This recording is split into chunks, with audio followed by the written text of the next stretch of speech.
बिस्मिल्लाहिर्रहमानिर्रहीम। अस्सलामुअलैकुम। कैसे हैं आप सब। वीडियोस को मुकम्मल वॉच करना आपका काम और आपको टेलर मास्टर बनाना मेरा काम। बस आपने अपने जहन को हाजिर रखना है और मेरे साथ इस सफ़र में शामिल होना है। अगर आज आपने ये हुनर सीख लिया तो कल आप खुद एक ब्रांड होंगे इंशाल्लाह। अब यहाँ पर मैं जो आपको कटिंग सिखा रही हूँ, इसी वे से अगर आप ये डिज़ाइन बनाएंगे तो यकीन करें कि आपको कोई भी दूसरी वीडियो देखने की ज़रूरत नहीं पड़ेगी। यहाँ पे शर्ट को मैंने ऑलरेडी कटिंग करके रखा हुआ है। बैक साइड इसकी मैंने 1 इंच बढ़ा के रखी हुई है। तीरा मैंने यहाँ पे 7 इंच रखा है। अगर आपका तीरा 6.5 है तो आपने हाफ इंच ज़्यादा रखना है, अगर 7 है तो फिर आपने 7.5 रखना है। यहाँ पर हमने गले की कटिंग करनी है तो चौड़ाई में मैंने 3 इंच निशान लगाया और लंबाई में मैंने 3.5 इंच तक निशान लगाया। जितना भी आप गला पहनती हैं उससे आपने हाफ इंच कम करके निशान लगाना है। यानी कि अगर आपका गला 3.5 इंच है तो फिर आपने 3 इंच निशान लगाना है, अगर 4 इंच है तो आपने 3.5 इंच निशान लगाना है। इस तरीके से हमने एक चौकोर बॉक्स बना लिया और कॉर्नर से लेके जो हमने गुलाई देनी है वहाँ तक का मार्जिन हमने 1.5 इंच रखा। बिल्कुल हमने इसको डीप गुलाई की शेप नहीं देनी, थोड़ा सा हमने इसको वी कट रखना है जैसा कि आप वीडियो में देख रहे हैं। ये देखें, इस तरीके से आपने इसको बिल्कुल भी गुलाई में शेप नहीं देनी। मैं इसको ओपन करके दिखा देती हूँ कि ये किस तरीके से वी शेप आ रही है और मैं ऑलरेडी आपको दिखा चुकी हूँ कि कॉर्नर से लेके 1.5 इंच तक आपने इसको गुलाई देनी है। अब ये जो इसके अंदर से पैटर्न निकला है आपने इसको बिल्कुल भी वेस्ट नहीं करना। स्लिट के लिए हमने निशान लगाना है, बैक साइड को हम साथ ही रखेंगे और हमने स्लिट की लंबाई के लिए 12 इंच तक निशान लगा लिया। इसमें हमने 2 कंट्रास्ट पट्टियों का यूज़ करना है। ये देखें, इस तरीके से इन पट्टियों की जो चौड़ाई है वो 3 इंच है और लंबाई इसकी 15 इंच तक है।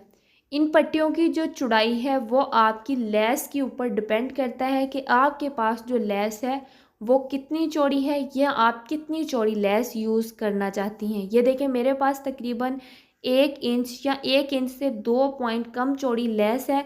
तो इस तरीके से आपने जो है वो थोड़ा सा मार्जिन छोड़ते हुए फिर लेस को रख के देखना है कि इसकी चौड़ाई कितनी आ रही है, ताकि हमारी नीचे वाली पट्टी भी नज़र आए। यहाँ पे इसकी चौड़ाई 1 इंच आ रही थी तो मैंने जो है वो बाहर वाली साइड से 1-1 इंच का मार्जिन छोड़ते हुए लंबी लाइन खींच लेनी है, ताकि हमें आइडिया हो जाए कि हमारी जो लेस है वो हमने कितने मार्जिन पर अटैच करनी है। अगर आपके पास लेस की चौड़ाई कम है तो आपने जस्ट मगज़ी का पॉइंट छोड़ते हुए फिर लेस रख के देखनी है कि आपकी चौड़ाई कितनी आ रही है। दूसरी वाली साइड पर भी मैंने 1-1 इंच का मार्जिन छोड़ते हुए यहाँ पे निशान लगा लिया। अब ग्लू की हेल्प से हमने लेस को अटैच करना है। आप कोई सी भी ग्लू इसमें यूज़ कर सकते हैं। बिल्कुल लाइन के ऊपर ऊपर जो हमने मार्किंग की है उसके ऊपर ऊपर हमने ग्लू लगाई और फिर उसके ऊपर हम लेस को रखकर फिक्स करेंगे और अच्छे से इसको प्रेस कर लेंगे। अगर आप लोगों के पास ग्लू नहीं है तो आप बड़ा टंका करके सिलाई भी लगा सकते हैं, लेकिन बार बार सिलाई लगाने से वो फिनिशिंग नहीं रहती। दूसरी साइड पर भी हमने लेस अटैच कर ली है। अब हम इसकी चौड़ाई नाप लेते हैं कि अब इसकी चौड़ाई कितनी आ रही है। ये देखिए, यहाँ पर एक पट्टी की चौड़ाई 1 इंच आ रही है। अगर हम दोनों पट्टियों को इस तरीके से बराबर रखेंगे तो इसकी चौड़ाई 2 इंच आएगी। किनारी को छोड़ के हमने नापना है, किनारी इसके अंदर हमने नहीं लेके आनी। शर्ट की बैक साइड पर हमने 0 का बुकरम पेस्ट कर लिया। नीचे वाली साइड से हमने 1 इंच ऊपर तक निशान लगाया। अब इस निशान को हमने बिल्कुल सीधा कर लेना है। अब जो हमने लेस वाली पट्टी नापी थी 1 इंच, उसी के मुताबिक हमने यहाँ पर मार्किंग करनी है। अगर आपकी पट्टी की चौड़ाई कम है यानी कि 1.25 इंच है तो लंबाई में आपने 1.25 इंच ही चौड़ाई में निशान लगाना है। ये देखें, इस तरीके से दोनों साइडों पर हमने मार्किंग कर ली। अब यहाँ पर इससे ऊपर फिर हमने 1 इंच का मार्जिन छोड़ते हुए निशान लगाना है। अगर आपकी पट्टी की चौड़ाई 1.25 इंच है तो आपने 1 इंच की बजाय 1.25 इंच तक निशान लगाना है। अब इसको हम एक ट्रायंगल शेप देंगे, यानी कि तिरछे में हम एक लाइन खींच लेंगे और नीचे एक छोटा सा ट्रायंगल बन जाएगा। ये देखिए, इस तरीके से बिल्कुल कॉर्नर पे जाके हमने इसको एंड करना है। इससे आगे हमने इसको नहीं लेके जाना। इस तरीके से कैंची की नोक से हमने इसको जो है वो हल्का सा कट कर लिया, सेंटर हमने कट करना है। अब ये जो 1 इंच का हमने मार्किंग की है इसको हम फोल्ड कर लेंगे। इसको हमने बिल्कुल भी कट नहीं करना। ये देखिए ट्रायंगल को नीचे की तरफ फोल्ड करेंगे ग्लू लगा के। अब ये जो 1 इंच की मार्किंग है इसको भी हम फोल्ड करेंगे ऐसे ग्लू लगा के। इसको हमने कटिंग बिल्कुल भी नहीं करना, नहीं तो धागे निकल आएंगे और हमारी जो फिनिशिंग है वो ख़राब लगेगी। ये देखिए प्रेस करने के बाद इसकी लुक।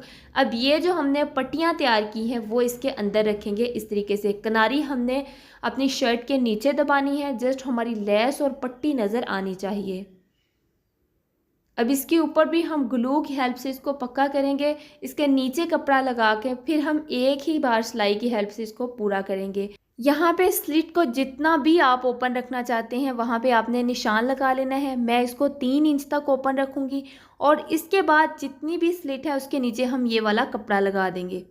नीचे वाले फैब्रिक को आप अच्छे तरीके से कवर करके इसके नीचे लगाया करें ताकि धागे वगैरह इसके बाहर ना निकले और ऊपर वाली साइड से भी इसकी फिनिशिंग नज़र आए। ये देखिए अच्छे से आपने इसको फिक्स करना है। आपने स्लिट के कॉर्नर देख लेने हैं कि कहीं से भी ये ऊपर नीचे तो नहीं हो रहे। फिर हमने इसके ऊपर सिलाई लगानी है और इससे पहले जो हमने इसमें गला कट किया था उसको रख के देख लेते हैं कि हमने जो गला है हमारा स्लिट के बाद इसकी गुलाई किस तरीके से आएगी, क्योंकि पहले हमने इसको थोड़ा सा वी कट रखा था। अब ये देखें इस तरीके से। अगर बाद में हम इसको गुलाई की शेप देंगे तो फिर जब हम अपना बैन कटिंग करेंगे तो इसमें मसला आ सकता है। अब बिल्कुल मार्किंग के ऊपर हमने इसको कटिंग कर लेना है। अब इसके बाद हमने इसके कंधे स्टिच करने हैं। यहाँ से कोई भी पॉइंट मिस करने वाला नहीं है। अगर आप लोग ध्यान से कोई पॉइंट वॉच करते हैं तो मुझे नहीं लगता कि आपको कोई भी साइज़ का गला बनाने के लिए किसी दूसरी वीडियो को देखने की ज़रूरत पड़े। ये देखें हमारी जो सिलाई है वो हमने बिल्कुल सीधी लेके जानी है और ये जो हमने कटिंग करनी है बैक नेक की, ये हमने सिलाई के बिल्कुल साथ साथ करनी है। याद रहे कि हमारी सिलाई कट नहीं होनी चाहिए और यहाँ से हमारे जो कॉर्नर है उसको भी हम कट कर लेंगे इस तरीके से। अब इसको हम फोल्ड करेंगे फ्रंट और बैक को और इसकी जो है वो नाप करेंगे कि हमारे जो बैन की चौड़ाई है या लंबाई है वो कितनी आएगी। हल्के हाथों से आपने इसको नापना है, बिल्कुल भी आपने इसको टाइटली नहीं नापना, नहीं तो इसकी शेप ख़राब हो जाएगी। हमारे जो फ्रंट और बैक गले की जो चौड़ाई है वो 8.5 इंच तक है। ओपन करने के बाद ये होगी 17 इंच तक। बुकरम को हमने फोल्ड कर लेना है। मेरे पास जितना भी बुकरम था मैंने उसको फोल्ड कर लिया। अब यहाँ पे इसकी मेजरमेंट करते हैं। ये देखिए इस तरीके से हमने इसको फोल्ड कर लिया। इसकी बंद वाली साइड जो है वो हमने एक तरफ करनी है और ओपन वाली साइड हमने एक तरफ करनी है। अब हमने लंबाई में 3 इंच तक निशान लगाना है।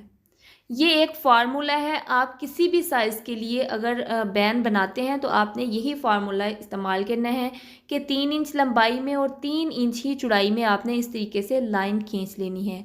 अब ये वो नेक का पैटर्न है जो मैंने आपको बोला था कि ये इसको आपने बिल्कुल भी वेस्ट नहीं करना, ये हमारा बैन बनाने के काम आएगा। अब इसको हमने 3 इंच से आगे रखना है और इस तरीके से गुलाई की शेप दे लेनी है। आप यहाँ से इस वीडियो को पॉज करके भी अच्छे तरीके से समझ सकते हैं कि हमने गुलाई किस तरफ की और इसकी चौड़ाई किस तरफ की।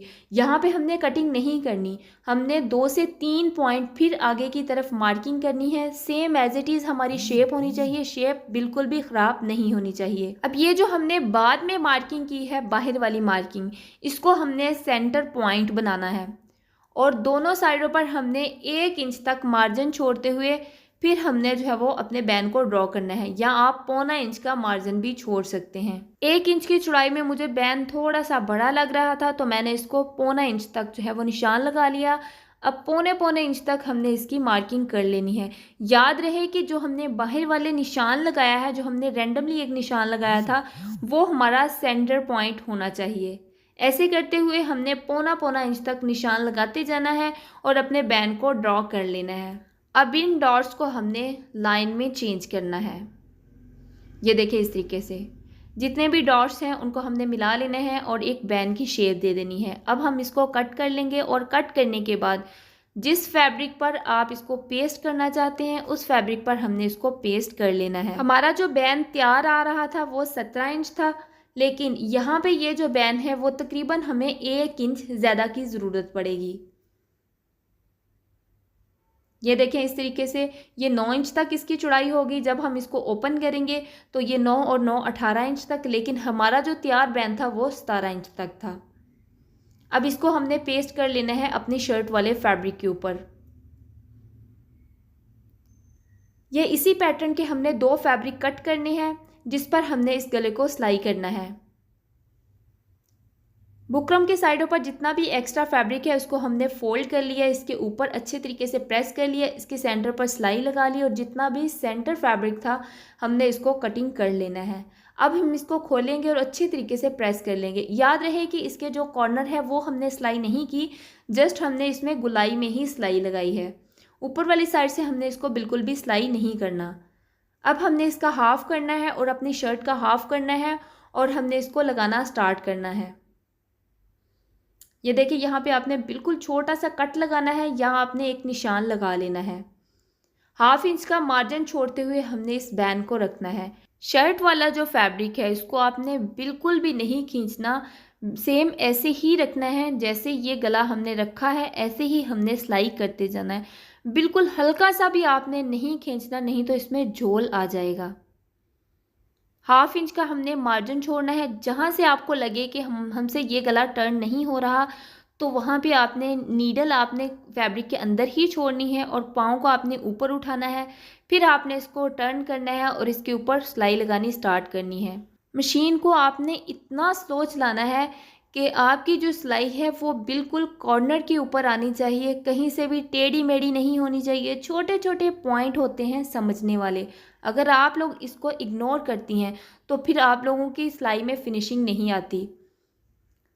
अब जो स्लिट है उसका भी हमने बराबर निशान लगा लिया ताकि दोनों साइडों से हमारा जो बैन है वो बिल्कुल बराबर आए, ऊपर नीचे या कम ज़्यादा ना हो। ये देखिए आप मुझे देख रही होंगी कि मैं कितनी स्लाइडली से मशीन चला रही हूँ। बिल्कुल स्लो स्लो हमने मशीन चलानी है और कॉर्नर कॉर्नर के ऊपर हमने सिलाई को लेके आना है। ऐसे ही हम दूसरी वाली साइड पर भी सिलाई को चलाना स्टार्ट करेंगे। 1/2 इंच का फैब्रिक अंदर देंगे और बिल्कुल आहिस्ता आहिस्ता हम जो है वो अपने बैन को खींचेंगे और नीचे वाले फैब्रिक को हमने बिल्कुल भी नहीं खींचना और सिलाई लगा के इसको भी कंप्लीट कर लेंगे। यहाँ पे मेरी रिक्वेस्ट है आप लोगों से कि अगर आप लोग मेरे चैनल पर न्यू हैं या आप लोग मेरी वीडियो को फर्स्ट टाइम वॉच कर रहे हैं तो मेरा चैनल विज़िट करें, मेरे चैनल को सब्सक्राइब करें, क्योंकि इंशाल्लाह जैसे ही हमारे 10K सब्सक्राइबर होंगे तो मैं आप लोगों के लिए एक धमाकेदार क्लास लेके आऊँगी जिसमें आप लोगों के कोई भी क्वेश्चन होंगे तो इंशाल्लाह मैं आपके साथ पूरी कोशिश करूँगी इसको हल करने की। और जब भी आप लोग इस तरह का नेक तैयार करें तो आपने मुझे इंस्टाग्राम पे इसकी फ़ोटो लाजमी शेयर करनी है ताकि मैं देख सकूं कि मेरी जो बिगनर्स बहनें हैं उनकी सिलाई में कितनी फिनिशिंग आई है। अब दोनों साइडों का जो बैन है वो कंप्लीट हो चुका है। अब इस तरीके से हमने कॉर्नर को फोल्ड करना है ऐसे और इसके ऊपर हम सिलाई लगा लेंगे। पहले हम इसको बिल्कुल बराबर कर लेंगे स्केल की हेल्प से। आप इसको थोड़ा सा अगर तिरछा रखना चाहते हैं तो आप तिरछा भी रख सकते हैं, लेकिन मैंने बैन को बिल्कुल स्ट्रेट रखना है तो इस तरीके से मैंने स्ट्रेट निशान लगा लिया। अब इसी लाइन के ऊपर हम सिलाई लगाएंगे। बैक साइड से ये जो फैब्रिक आ रहा है इसको हम हल्का सा टर्न करेंगे और इतना टर्न करना है कि ये बैन के बिल्कुल बराबर आए। बैन से ऊपर नीचे नहीं होना चाहिए, नहीं तो इसकी शेप ख़राब हो जाएगी। और सिलाई आपने ऊपर वाली तरफ से लगाना स्टार्ट करनी है और नीचे वाली तरफ जब आए तो फिर आपने इसको टर्न करना है। यहाँ पे आपने इसको छोड़ना नहीं है, यहाँ से धागे निकल सकते हैं और बैन ख़राब भी हो सकता है। जैसे मैं सिलाई चला रही हूँ सेम ऐसे ही आपने सिलाई चला के इसको कट कर लेना है और नीटली से हमारा जो बैन है वो इस तरीके से टर्न हो गया। ऐसे ही हम दूसरा वाला कॉर्नर भी सिलाई करेंगे और उसको भी हम ऐसे ही टर्न करेंगे। एक्स्ट्रा जितना भी इसमें बुकरम आ रहा है वो हम कट कर लेंगे।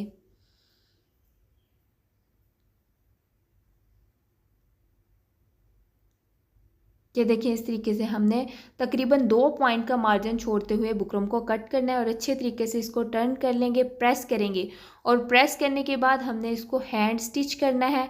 इस पर हमने बिल्कुल भी सिलाई नहीं लगानी, नहीं तो यहाँ से फैब्रिक में जितना झोल आएगा ना वो सोच है आपकी, आपने यहाँ से बिल्कुल छोटे छोटे से स्टेप लेते जाना है और इस पर आपने तुरपाई कर लेनी है। नीटनेस आपके सामने है। ये जो साइडों से झोल आपको नज़र आ रहा है ये बाजू अटैच ना करने की वजह से है। जब हम इस पर बाजू अटैच करेंगे तो इसका ये जो साइडों से झोल आ रहा है बिल्कुल ख़त्म हो जाएगा। ये देखें इस तरीके से बैन की आप नीटनेस चेक कर सकते हैं, और यहाँ से भी ये बिल्कुल बराबर है। एक स्लिट थोड़ी सी नीचे हुई है, शायद आपको लगे कि ये ऊपर नीचे है, लेकिन ये इतना कोई खूबसूरत डिज़ाइन बनकर तैयार हुआ था। अगर आप इसको ट्राई करते हैं तो आपने इसका स्क्रीनशॉट मुझे लाजमी भेजना है। तो मिलते हैं नेक्स्ट ऐसी ही धमाकेदार वीडियो के साथ। अपना ख्याल रखिएगा। फी ईमान।